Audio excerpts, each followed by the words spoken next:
Donald Trump should be here to answer for that, but he's not. You're not here tonight because you're afraid of being on this stage and defending your record. You're ducking these things. And let me tell you what's going to happen. You keep doing that, no one up here is going to call you Donald Trump anymore. We're going to call you Donald Duck. Where's Joe Biden? He's completely missing in action from leadership. And you know who else is missing in action? Donald Trump is missing in action. Last debate, he said we were all bought and paid for. And I thought about that for a little while and said, you know, I can't imagine how you can say that knowing that you were just in business with the Chinese Communist Party and the same people that funded Hunter Biden millions of dollars was a partner of yours as well. Excuse me. Thank you for speaking while I'm interrupting. While I'm speaking. No, you said bought and paid for. If I may finish. You can't be on both sides. That debate was fire.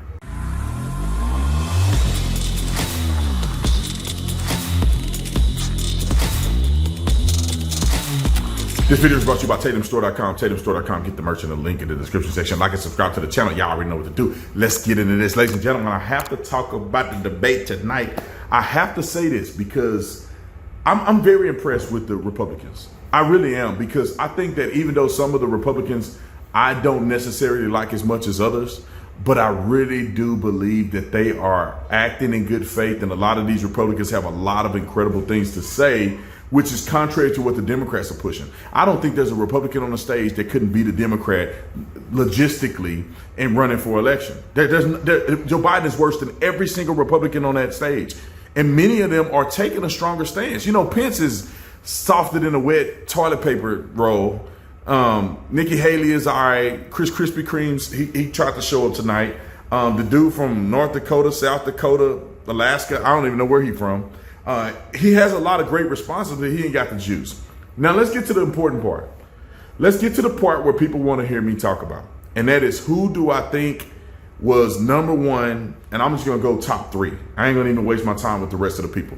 So if I do a true evaluation, I think number one was Ron DeSantis. Number one was Ron DeSantis. The reason why I think Ron DeSantis was number one, and I'm not on the Ron DeSantis train, I think he's had a horrible campaign, not because he's a horrible person, it's because his campaign just sucked.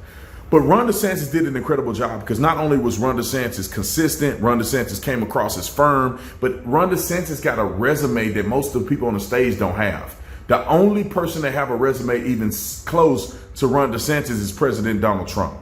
The people in Washington are shutting down the American dream with their reckless behavior.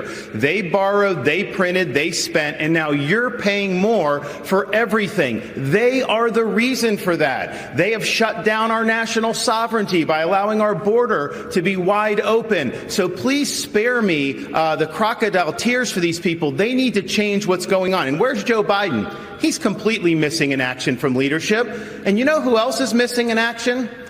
Donald Trump is missing in action. He should be on this stage tonight. He owes it to you to defend his record, where they added $7.8 trillion to the debt. That set the stage for the inflation that we have now. I can tell you this, as governor of Florida, we cut taxes, we ran surpluses, we've paid down over 25% of our state debt, and I vetoed wasteful spending when it came to my desk. And as your president, when they send me a bloating spending bill that's going to cause your prices to go up, I'm going to take out this veto pen and I'm going to send it right back to them. Well, the crime in these cities is one of the strongest signs of the decaying of America. We can't be successful as a country if people aren't even safe to live in places like Los Angeles and San Francisco. Just being in Southern California over the last couple of days, my wife and I have met 3 people who have been mugged on the street, and that would have never happened 10 or 20 years ago. In Florida, we back the blue. We support the men and women of law enforcement. They are keeping us safe. We have a 50-year low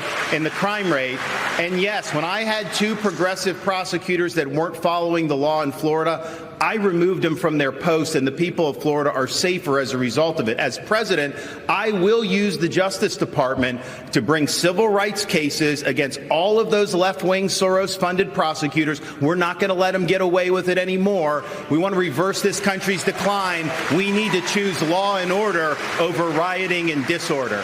Here's the thing that I just find interesting. Ron, let me finish all this. These guys have said here's the fact, and I appreciate a lot of the things they're saying. Nikki I'm Haley, the only one up here who's gotten in the big fights and has delivered big victories for the people of Florida.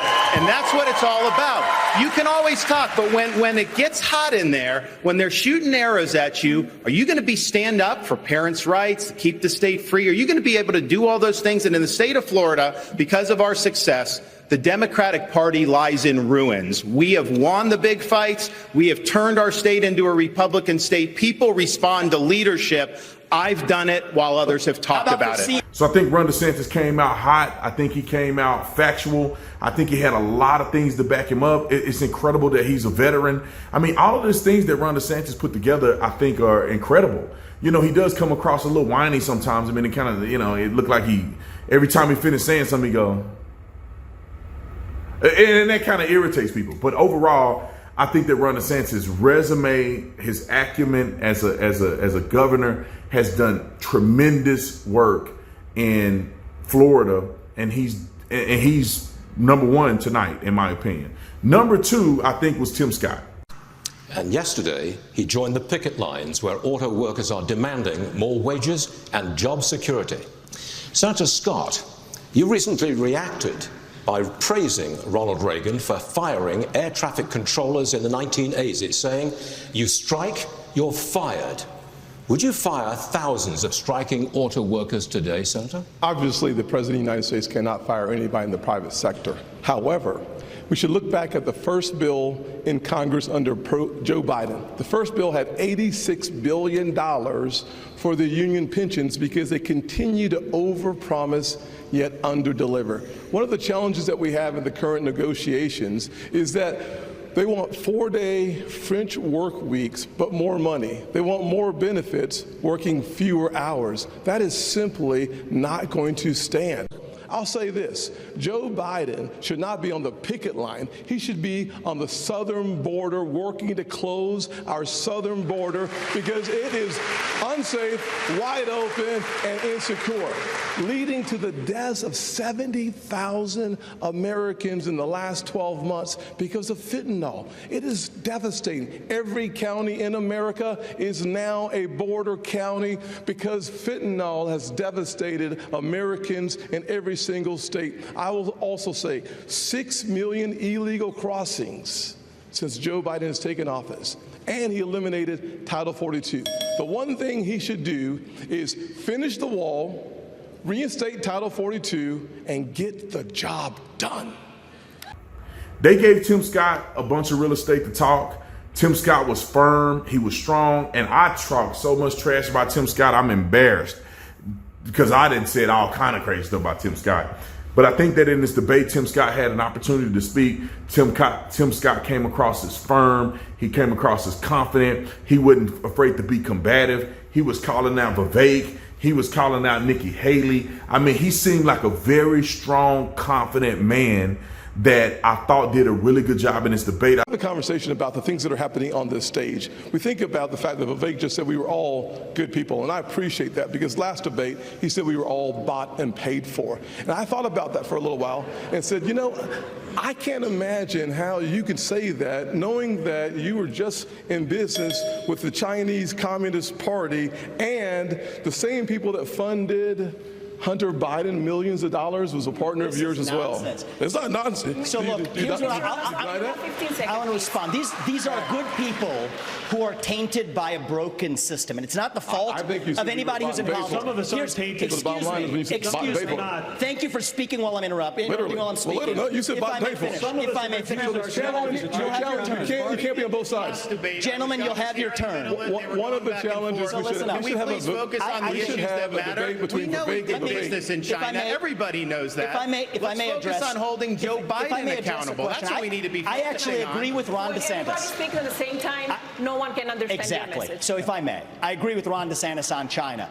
When every other CEO expanded into the Chinese market, you know what I did with my first company? We opened a subsidiary in China. But you know what I did that was different than every other company? We got the hell out of there. And when I started my next company, Strive, that's years ago. 2023. Right when I started my next company, Strive, to compete against BlackRock, to compete against BlackRock, I made a commitment that we would never do business in China. And I will say something. I think you have more than time to explain your point. Well, if I was interrupted by by a lot of people here, and I want to be respectful because I believe these you are were good respectful people. last debate. But I do not believe in these. We're sitting here in the Reagan Library. Yes, I wish you in did the not think it honor was of midnight Ronald in Reagan's America. library, if I may. Well, from one admirer of Ronald Reagan to another. From one admirer of Reagan to another, we cannot sit deals here with the and violate 4 years Reagan's ago? 11th This isn't commandment. productive. I want to hear about that. Let's have a policy debate. What's going on? Let us have a policy debate. Happy to have Let's answers. have about their record. Let's have a policy debate. And the right answer Mr. is Ramaswamy, we need I have to a question declare for Vice independence President. from China, Thank you very and I will much. see that through.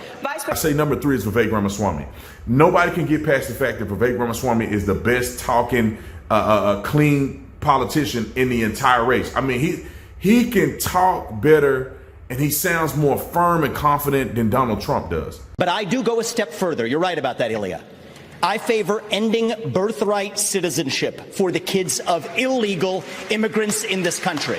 Now, the left will howl about the Constitution and the 14th Amendment.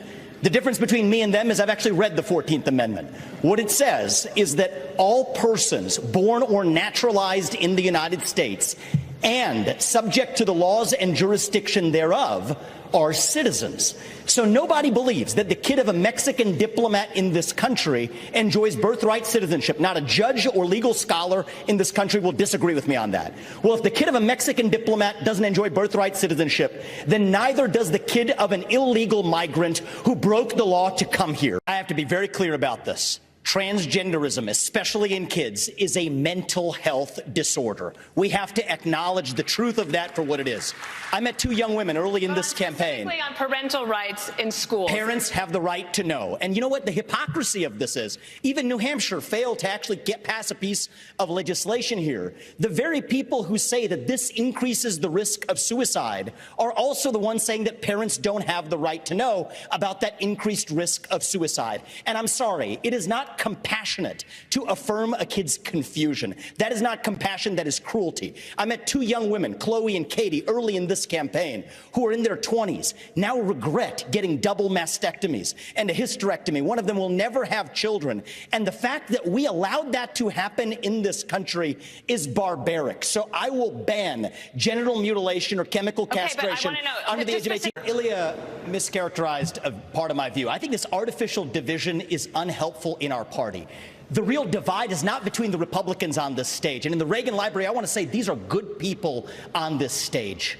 The real divide is between the majority of us in this country who love the United States of America and share our founding ideals. Free speech, meritocracy, the idea you get ahead in this country not on the color of your skin, but on the content of your character, and the fringe minority in the Democrat Party that has a chokehold over that party. That's the real divide. Right. So this populist versus classical debate is artificial. Ilya? We need to unite this party. I'm just going to keep it real.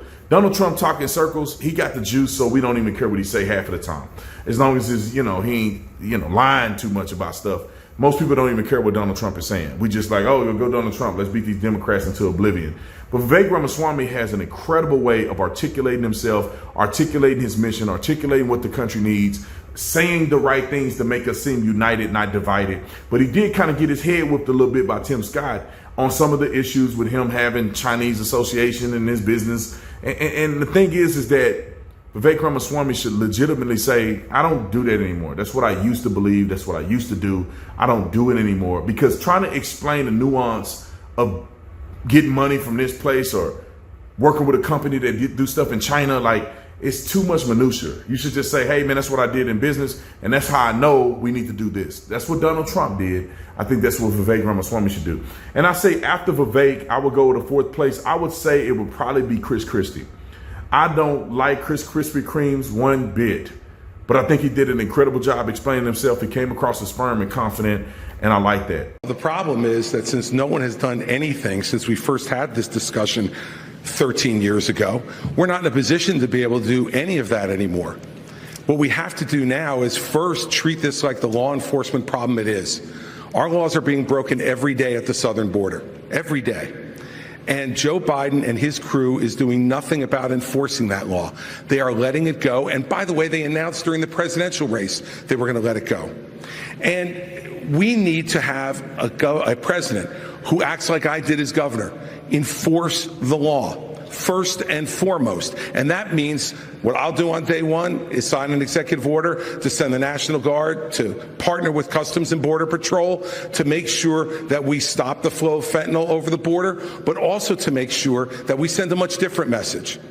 We want you here in this country to fill the 6 million vacant jobs we have, but only if you come here to follow the law and only if you come here legally. If you come here illegally, we will apprehend you and we will send you back across the border from which you came. And the fact is that until we set a law and order agenda in this country, not only now but in the future, we won't be able to continue this. Are absolutely strangling. They are taking the worst of their members and defending them rather than advocating for our kids. And when you have the President of the United States sleeping with a member of the teachers union, there is no chance that you could take the stranglehold away from the teachers union every day. They have an advocate inside the White House every day for the worst of their teachers, not for our students to be the best they can be. A President of the United States has to take on the teachers union. I did it in New Jersey, and I will do it as President of the United States. Voters should blame everybody who's in Washington, D.C. They get sent down there to do the job, and they've been failing at doing the job for a very long time. And let's be honest about this with the voters. You know, during the Trump administration, they added $7 trillion in national debt. And now the Biden administration has put another $5 trillion on and counting. They have failed, and they're in the spot they're in now because none of them are willing to tell the truth. None of them are willing to take on the difficult issues. They just want to keep kicking the can down the road. I think after Chris Krispy Kremes will probably be Nikki Haley.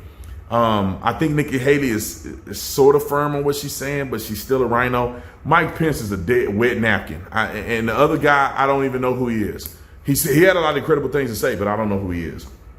So my top people would be Ron DeSantis 1, Tim Scott 2, Vivek Ramaswamy would be 3, and I really do think Donald Trump needs to get active in these debates. I'm serious. Like, I get his point that it's a bunch of people in it, it's a waste of his time, but man, I think Donald Trump can solidify his position even more because the polls are not a sure indication of who's going to win. I'm just saying. It's still early on. People can emerge. These indictments can come through and something can happen.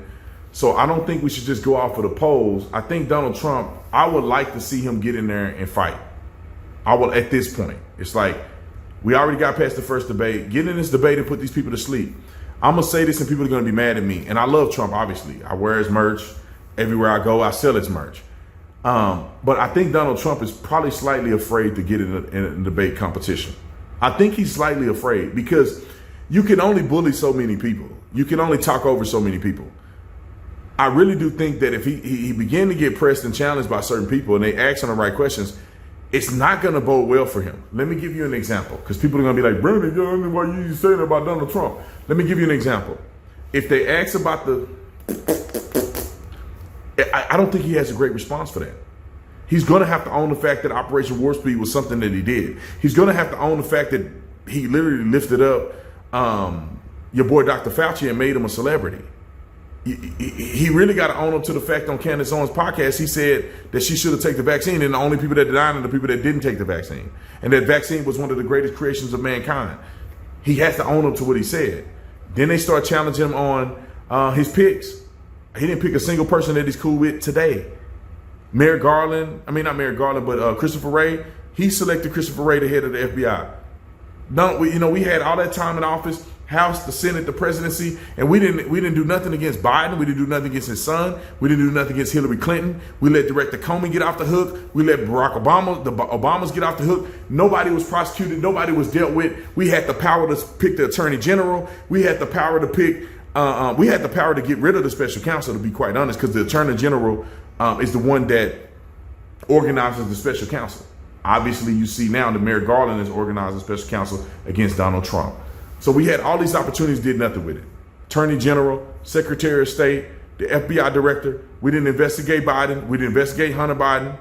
We didn't investigate Hillary Clinton. We didn't reopen anything into the Obamas. We didn't investigate anything. So that's a talking point that I think people can get on him with. Of course, the spending. and, you know, spending crazy amounts of money. But I trust that Donald Trump did that in order to boost the economy. But that's still a critique that people can have against him. So there's a lot of things that people can bring up. Whether you believe they're legitimate or not is irrelevant. But I think he needs to get active in these debates, man, because you don't just get to fly with a red carpet into the presidency. I want to see you compete. You know, I want to see Donald Trump compete. I want to see what his explanation is. And he would definitely lose on abortion. I didn't even bring that up. Donald Trump will lose on abortion. His abortion statement, his abortion stance is the worst in the entire field. Donald Trump, 15-week ban, not taking a strong stance, criticizing Ron DeSantis for Ron DeSantis saying he'll pass the heartbeat bill. That's not a good place to be. So I think Donald Trump need to get active. So anyway, I enjoyed the debate. I really do think the Republicans are very strong. They're very strong.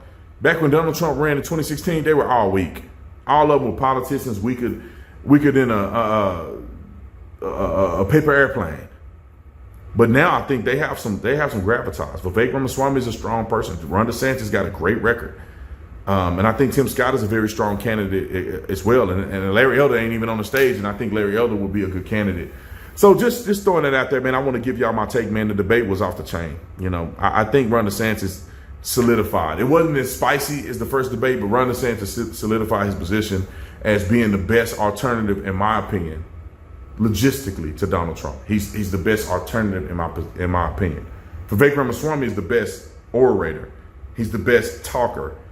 In theory, he's the best with the words he say. But Ron DeSantis' resume and what he's been able to do in Florida, it carries a lot of weight, man.